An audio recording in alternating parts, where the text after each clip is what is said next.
안녕하세요. 오늘도 사연살롱을 찾아주셔서 감사합니다. 저는 곧 70이 되는 여성이에요. 살면 살수록 시간이 점점 빨리 가는 것 같아요. 50이 됐을 때에도 언제 이렇게 나이를 먹었나 했는데 눈 깜박할 새에 더 늙었지 뭐예요. 그래도 요즘은 이제부터 다시 시작이라고 마음을 고쳐먹었네요. 오늘 제가 사연을 보내는 건 과거에 힘들었던 기억들을 완전히 떠나보낸다는 의미도 있어요. 돌아보니 저 참 힘들게 살았더라고요. 저는 평생 농사일을 하신 부모님 밑에서 태어났어요. 지방에서도 시내에서 한참 들어가는 시골집이었죠. 하루 종일 밭일을 하시는 부모님을 위해서 저는 늘 집안일을 열심히 했어요. 그러다 보니 어릴 때부터 웬만한 반찬은 만들 줄 알았고 집 정리하는 데에도 요령이 생겨서 빨리빨리 하곤 했어요. 우리 지숙이 이렇게 민첩하게 일도 잘하고 빠릿빠릿하고 진짜 누가 데려갈지 아주 복 터졌어. 라며 엄마는 제가 기특하다고 엉덩이를 툭툭 쳐주시곤 했죠. 저는 칭찬받는 게 좋아서 집안일을 더 열심히 했던 것 같아요. 아빠는 엄마가 만든 것보다 제가 만든 반찬을 더 잘 드셨어요. 지숙아, 너 나중에 시내에서 식당 해라. 이거 진짜 집에서 썩히기 아까운 솜씨야. 누가 가르쳐준 것도 아닌데 이렇게 하는 거 보면 타고난 거라니까. 엄마보다 네가 훨씬 낫다 야. 저 사람은 말을 해도 꼭 얄밉게 해. 틀린 말은 아니지만. 그래 지수가 너 식당에 엄마 아빠가 농사 지은 걸로 만들어서 팔면 되잖아. 진짜 그럴까? 나 잘할 자신 있어. 그럼 넌 잘할 거야. 엄마 아빠가 열심히 농사 지어서 밀어줄게. 라며 아빠는 진심으로 저를 응원하셨어요. 이렇게 소박한 인생을 사는 게 꿈이었던 저는 어릴 때부터 부모님과 이야기했던 대로 고등학교를 졸업한 후 집에서 버스로 1시간 거리인 시내에 식당을 차리게 되었어요. 집에서 1시간 떨어진 곳에 간 것도 거기에 식당을 차린 것도 그때까지 제 인생에서 일어난 가장 큰 일이었어요. 앞으로 이보다 더 큰 일은 여기에서 좋은 남자를 만나서 결혼하는 날일 거라고 막연히 그렇게 생각했어요. 물론 어린 나이에 혼자 식당을 차릴 수 있었던 건 아니었어요. 시내에 자리를 잡고 살고 계시던 이모와 같이 동업을 한 거죠. 엄마는 제가 졸업하기 전에 이모와 상의를 해서 반씩 돈을 보태서 보건소와 은행이 있는 거리에 식당을 차린 거였어요. 이모가 그 동네에서 오래 사신 것도 있고 부모님도 열심히 홍보하셔서 꽤 많은 사람들이 식당에 몰렸고 다들 제 음식이 맛있다며 칭찬했어요. 아우, 어린 아가씨가 음식을 아주 맛깔나게 잘하네. 그러게, 바로 시집 보내도 되겠다. 좋은 사람 있으면 얼른 소개시켜봐. 라며 아줌마들이 농담을 하기도 했죠. 항상 식당 안을 깨끗이 청소하고 음식도 열심히 만든 덕인지 한번 어떤 손님들이 입소문을 내줘서 식당은 자리를 잡아갔어요. 당시 보건소에는 젊은 남자 의사가 새로 와서 다들 그 사람한테 호기심으로 접근하곤 했어요. 우리 식당에 와서 점심 저녁을 먹는 일이 많았는데 가만히 보니 계란말이를 참 잘 먹더라고요. 그래서 그 사람이 오면 계란말이를 넉넉히 해주곤 했죠. 하루는 그 의사가 밥을 먹고 난 후 저한테 조심스럽게 말을 붙였어요. 올 때마다 계란말이를 서비스로 주셔서 정말 감사합니다. 음식이 제 입에 잘 맞는 식당이 근처에 있어서 얼마나 다행인지 몰라요. 그런 일은 없어야 되지만 보건소 오실 일 있으면 제가 링거라도 한 대 놔드릴게요. 별 말씀을요. 저 건강해서 링거 안 맞아도 돼요. 나이도 아직 젊은데요 뭐. 우리 밥이 선생님 입에 맞으신다니 저도 기분 좋네요. 근데 선생님은 어쩌다 여기까지 오셨어요? 사실 이런 시골까지 젊은 의사 선생님 잘 안 오시거든요. 그게 저도 사정이 좀 있는데 차차 말씀드릴게요. 저는 더 이상 묻지 않고 다음날 아침에 드시라고 반찬 몇 가지랑 국을 싸서 보냈어요. 그날 이후 저는 의사와 조금씩 가까워졌고 얼마 안 가서 마음을 터놓고 이야기하는 사이가 됐어요. 지숙 씨한테 처음 하는 이야기인데 저 사실은 집에서 도망쳤어요. 의사 자격증 따고 나니 바로 선봐라. 아버지 병원 부원장 해라. 제가 아무 경험도 없는데 무턱대고 부원장을 할 수도 없잖아요. 생각해보니 제가 지금까지 스스로 결정한 게 아무것도 없더라고요. 그래서 스스로 뭔가 해보고 싶어서 여기 지원해서 온 거예요. 대단해요, 권 선생님. 아무나 그런 생각 못할 텐데 앞으로 뭘 해도 잘 되실 거예요. 그렇게 말해주는 사람은 지숙 씨밖에 없어요. 지숙 씨를 만난 게 저한테는 제일 큰 행운이에요. 그 의사는 이런 식으로 제게 조금씩 마음을 표현했고, 어렸던 저는 의사에 대한 동경과 연애에 대한 환상으로 두근댔어요. 어느새 저와 그 사람은 동네 사람들 몰래 사귀는 사이가 되었고, 몇 개월 후 저는 임신을 하게 됐어요. 집에도 이모한테도 말을 못하고 끙끙대던 저는 어쩔 수 없이 그 사람한테 털어놓았죠. 그 사람이 차갑게 굴 거라고 예상했는데 의외로 책임을 지겠다고 하더군요. 지금 책임지겠다고 한 말 진심이에요? 체면 때문에 그러는 거면 안 그래도 돼요. 그저 알려야 될 것 같아서 제 도리를 한 거니까요. 우리한테 온 소중한 생명인데 당연한 거지. 이런 거에 체면이 무슨 소용이야. 라더니 그 사람은 정말 자기 집에 이 사실을 알렸어요. 그 사람이 보건소에 내려오고 처음으로 집에 연락을 한 게 저와 아기 때문이라니 조금 감동도 됐어요. 저는 일요일 하루 식당을 이모에게 맡기고 서울 간 친구 만나러 간다고 거짓말을 했죠. 그리고 남자와 함께 그 사람 본가를 찾아갔어요. 서울의 병원 원장댁이다 보니 으리으리하고 담이 어디가 끝인지 모르겠더라고요. 하지만 남자 어머니는 제가 아이를 가졌다는 말에도 눈 하나 깜짝하지 않으셨어요. 상욱이 너 정신 차려. 이런 여자가 평소 행실이 어떤 줄 알고 덜컥 네 아이라고 믿고 여기까지 데려온 거니? 저 나이에 시골에서 식당하며 산 거 보면 모르겠어? 얘가 이렇게 순진해 터졌다니까? 이럴 줄 알았어. 어디서 꽃뱀 같은 거에 걸려서 신세 망칠 뻔했잖아. 김 기사, 당장 쟤 있는 데 가서 짐 다 챙겨와. 라더니 저를 그 자리에서 거리로 내몰더군요. 남자는 집에 있는 기사님과 정원사한테 잡혀서 꼼짝달싹 할 수 없었고요. 저도 남자도 아이가 있으니 남자 본가에서 받아줄 거라고 생각했던 게 너무 순진했던 거였어요. 남자도 자기 엄마가 어떤 사람인지 잘 몰랐던 것 같고요. 그렇게 저희는 주변에 사귄다는 말도 못 해보고 순식간에 헤어지게 됐어요. 저는 둘째의 미혼모가 될 처지에 놓였죠. 일주일 후 남자는 저에게 전화를 했어요. 내가 정말 미안해. 엄마가 이렇게까지 하실 줄은 진짜 몰랐어. 아이는 지숙 씨의 뜻에 따를게. 내가 좋자는 대로만 할 수 없으니까. 그 말은 내가 아이를 지어도 괜찮다는 거예요? 난 이 아이 낳을 거예요. 선생님이 일부러 그런 것도 아니잖아요. 전 여기 식당도 있고 이모랑 부모님도 있으니까 괜찮아요. 선생님, 몸 조심하시고 잘 지내세요. 아이를 낳겠다는 제 결심은 확고했지만 이야기를 들은 부모님과 이모는 반대했어요. 지수가 세상에 얼마나 험한데 여자 혼자 아이를 낳아 키운다는 거냐. 거기다 의사선생 집에서는 거들떠 보지도 않잖아. 네가 서울집까지 찾아갔는데 그대로 널 보냈다는 건 이 아이는 어떻게 돼도 상관없다는 거야. 너 고생길이 훤하게 보여. 이러지 말고 더 늦기 전에 병원 가자. 엄마, 힘들 거 나도 알아. 그래도 나 엄마 아빠가 계속 봐줄 거잖아. 이모도 내 편 돼줄 거잖아. 나 그거 믿어. 이 아이는 선생님과 나의 소중한 자식이야. 제발 지우라고 하지 마. 조금만 도와줘. 잘 키울게. 아우, 이거사. 너 시집도 안 가보고 아이만 키우다 세월 다 보낼 거야? 말을 안 해서 그렇지. 너랑 사귀어보고 싶어서 눈치만 보던 총각들이 얼마나 많았는데 이 바보 같은 거사. 라며 엄마와 이모는 속상함에 제 등을 때리며 펑펑 우셨어요. 제가 끝까지 아이를 낳겠다고 하니 부모님도 이모집 식구들도 결국에는 항복을 하고 저를 도와주기로 하셨죠. 그 이후 저는 무사히 아들을 낳게 되었고 그 사실만은 서울에 있는 그 사람에게 전달했어요. 그 사람도 자기 집 모르게 축하한다고 아이 선물을 보내왔지만 아이를 보러 오지는 못했어요. 제 삶은 식당을 하는 것과 아이가 하루하루 커가는 것을 보는 게 가장 큰 즐거움이었어요. 아이는 그 사람을 닮아서 눈이 참 예뻤죠. 걸음마도 떼고 곧잘 말도 하고 식당에서도 손님들한테 귀여움 받으며 자령을 떨곤 했어요.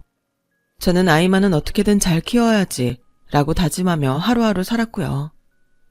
아이가 4살이 되던 해 어느 날 식당 앞에 고급 외제차가 서더군요.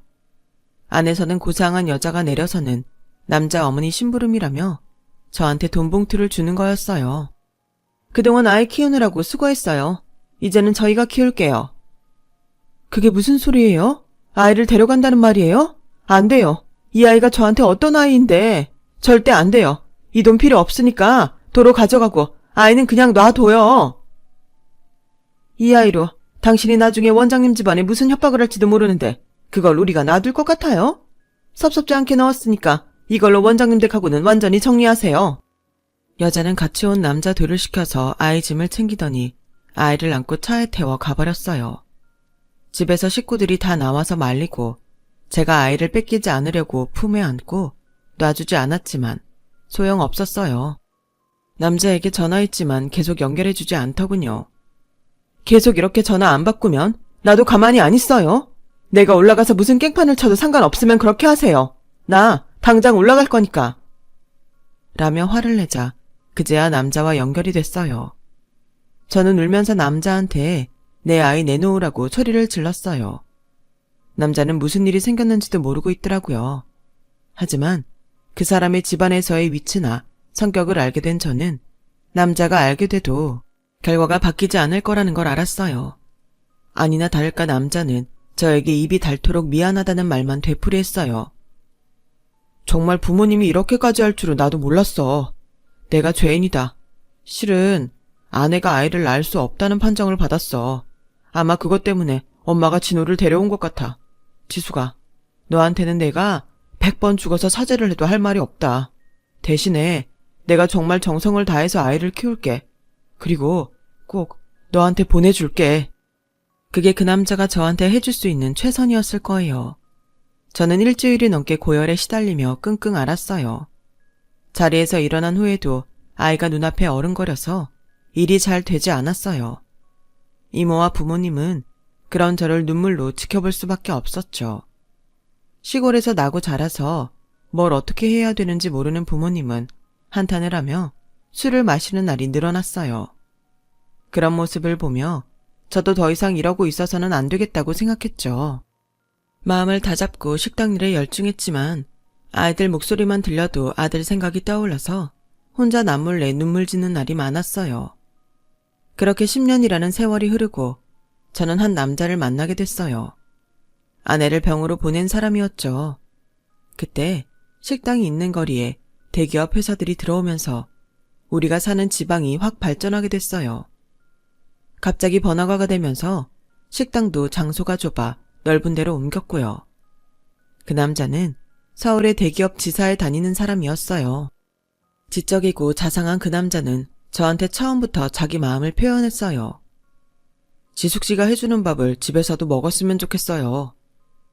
당시 저는 부모님이 돌아가시고 외롭고 쓸쓸할 때였고 누군가와 함께하고 싶어서 그 사람의 청혼을 승낙했어요. 솔직히 지방에서 식당하는 아줌마를 그 사람보다 더 나은 사람이 좋다고 해주지도 않을 것 같았고요.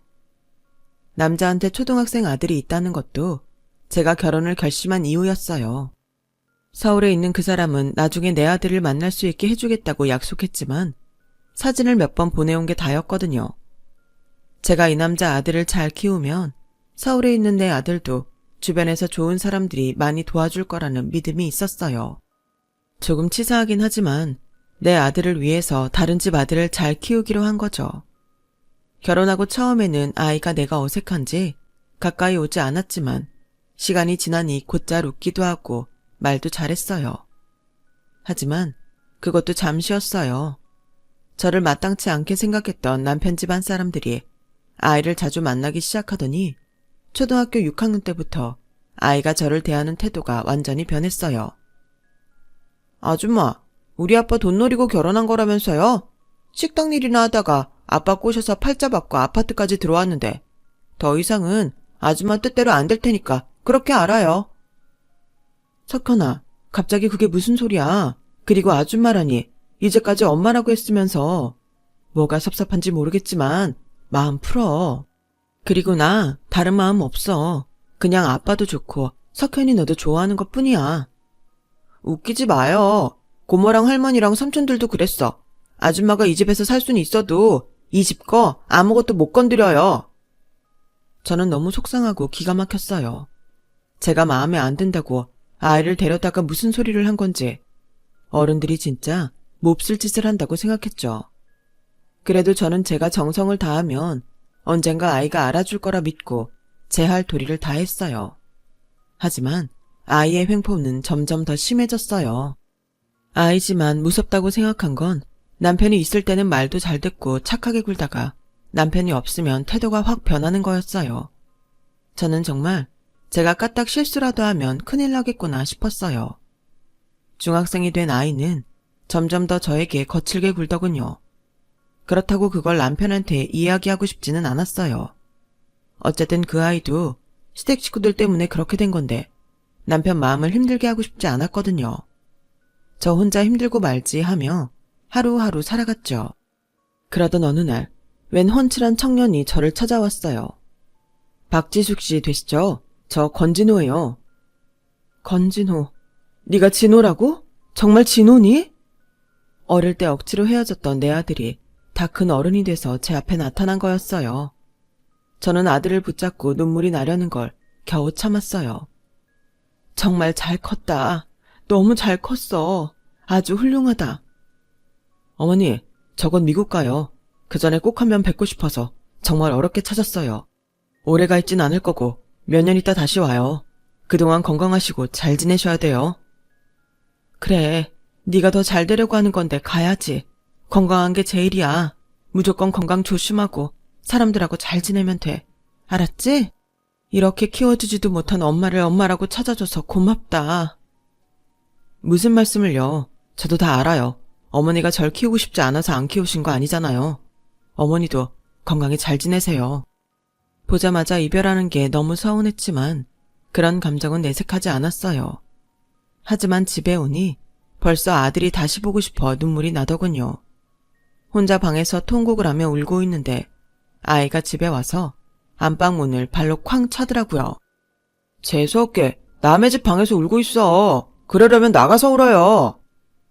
저는 얼른 눈물을 닦고 나와서 아이 간식을 챙겼어요. 그리고 아이가 저한테 뭐라고 하든 더 잘해주기로 했죠. 내 아들이 잘 자란 걸 보니 그동안 노력을 한 것이 헛게 아니라고 느꼈거든요. 또 석현이도 잘 되길 빌어줘야겠다고 다짐했어요. 오늘도 힘들겠다. 학원에서 공부하다가 피곤하면 맛있는 거 사 먹어. 아이는 내가 건네는 돈을 빼앗든 낚아채서 가버렸어요. 그래도 저는 그저 좋았어요. 그동안 아팠던 두통도 씻은 듯이 나았고요. 저는 아이가 대학에 갈 때까지 정성을 다했어요. 남편은 그런 제게 고마워서 어쩔 줄 몰랐죠. 당신 아니었으면 석현이가 저렇게 잘 크지 못했을 것 같아. 당신이라면 아이한테도 잘하겠다고 생각은 했지만 이렇게 잘해줄 줄 몰랐어. 정말 고마워. 하지만 아이는 대학에 들어가고부터 저의 생활비까지 간섭하고 통장을 일일이 체크하는 등 횡포가 더 심해졌어요. 지난달에 쓴 것보다 왜 더 많아요? 집에서 뭘 한다고 이렇게 돈을 써요?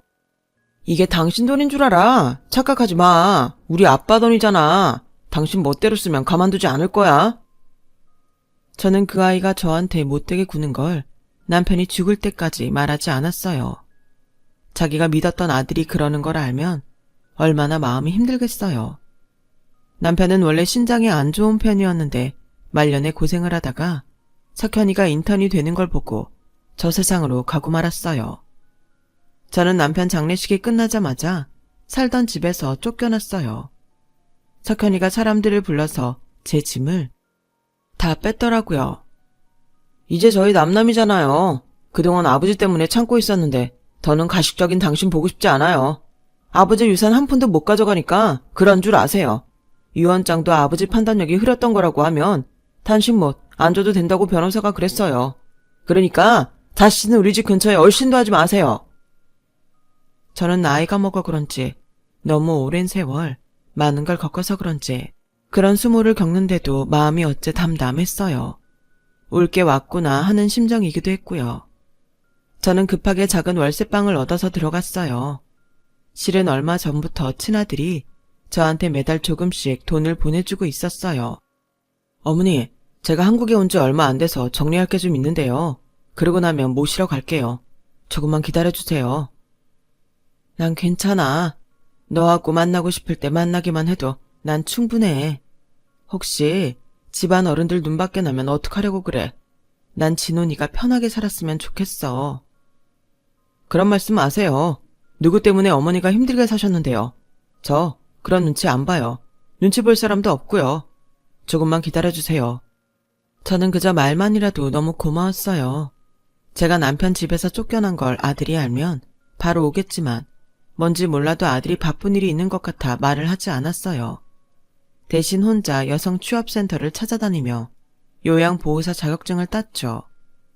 식당 일은 안 한 지 오래돼서 다시 하기도 그랬고 고향에 있던 식당은 이모가 돌아가시면서 다른 사람한테 넘겼거든요.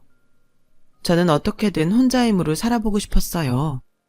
원래도 자립심이 강하던 저였는데 어쩌다 보니 오랜 세월 한 사람의 아내로 살며 의존적이 된 것 같더라고요. 물론 아내로 사는 게 다 남편한테 의지하는 건 아니지만 제가 그 사람한테 기댔던 건 사실이었으니까요. 그렇게 몇 달이 지나고 처음 요양보호사로 병원에 가게 됐어요. 땡땡 대학병원인데 석현이가 있는 병원이더라고요. 저는 그 아이하고 마주치지는 않을까 걱정을 하며 갔는데 병원이 커서 그런지 다행히 석현이를 만나는 일은 없었어요. 그러다가 친아들인 진호한테서 연락이 왔어요. 어머니, 내일 시간 되세요? 저 좀 잠깐 뵈어요. 몇 시가 좋으세요? 내일은 내가 좀 바쁜 일이 있는데 끝나고 저녁에 봐도 되겠니?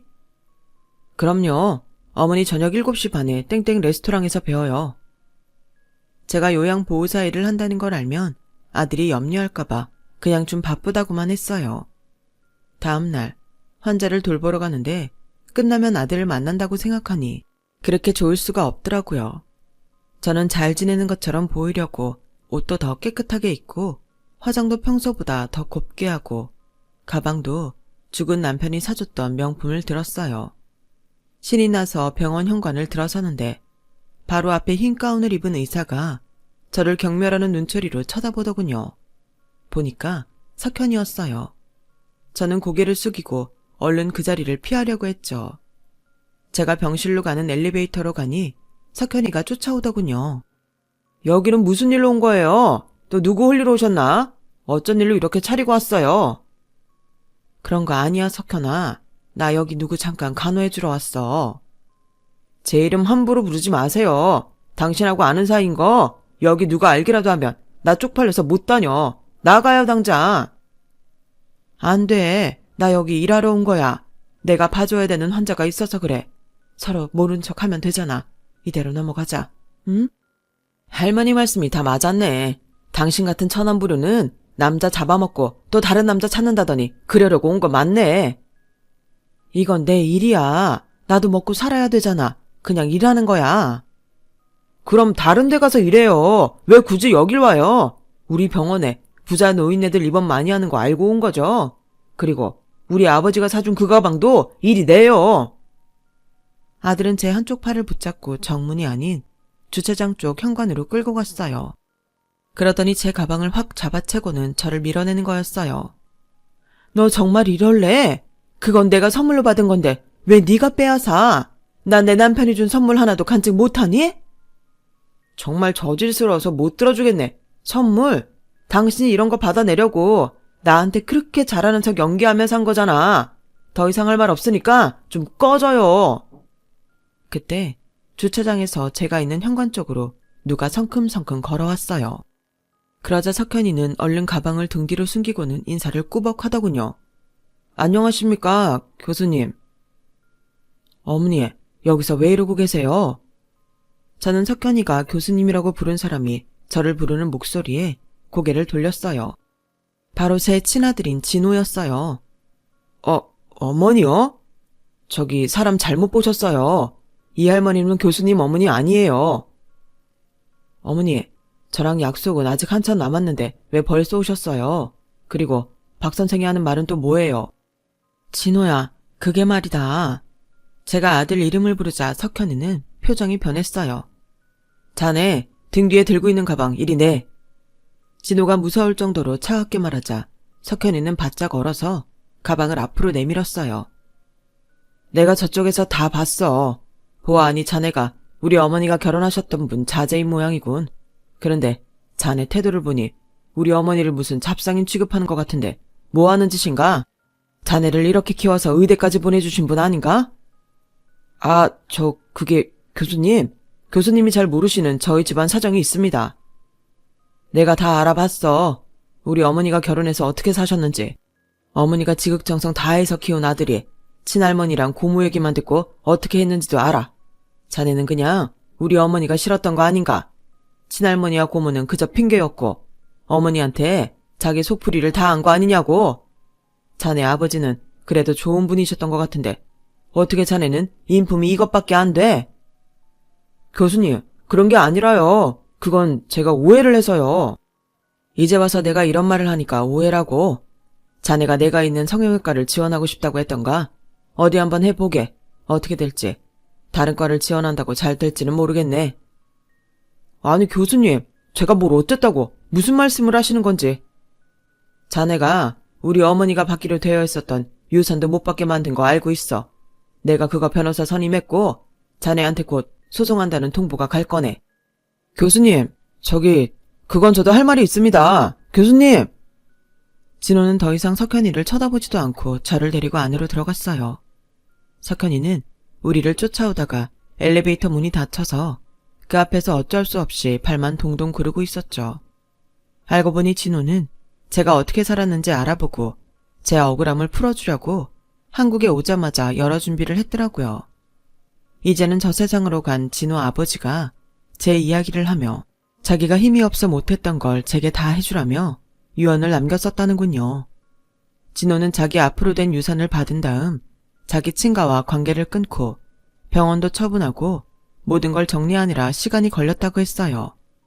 아내한테도 제 이야기를 해서 저와 같이 살기 위해 집을 사서 꾸몄다더군요. 그 모든 걸 알고 난 저는 그저 하염없이 울기만 했어요. 어머니, 이제 저하고 사시면서 그동안 못했던 거 마음껏 하세요. 너무 늦었지만 눈물 대신 웃음꽃만 피며 사세요. 진호는 자기 아내를 소개하면서 저의 등을 쓰다듬었어요.